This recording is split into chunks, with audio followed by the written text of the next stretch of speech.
ప్రేమ మూసి మీద వస్తుంది వీళ్ళకి ఒకటేసారి. మూసి పక్కకున్నవాడికి ఇల్లు చూపెట్టినాక ఇల్లు గులగొట్టు, ఇల్లు ఇచ్చినాక గులగొట్టు. FTL మీద పర్మిషన్లు ఇచ్చిన ఆఫీసర్లు ఎవరినన్నా నువ్వు ప్రాసిక్యూట్ చేసినవా? ఎవడి మీద కేసు వేసినవా? ఎవడి మీద సస్పెండ్ చేసినవా? గరీబోళ్ళని ఇల్లు కూలగొట్టుడు తప్ప ఇది ఏమీ కాదు.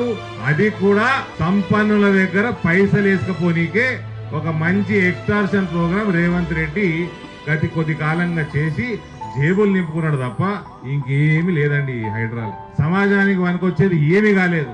మళ్ళా రిపీట్ చేస్తున్నా, తుర్కోని ముట్టుకోలేదు, కాంగ్రెస్ వాడిని ముట్టుకోలేదు, చుట్టాలను ముట్టుకోలేదు. పాపం గరీబుడు బకరాయుడు రేవంత్ ప్రభుత్వం.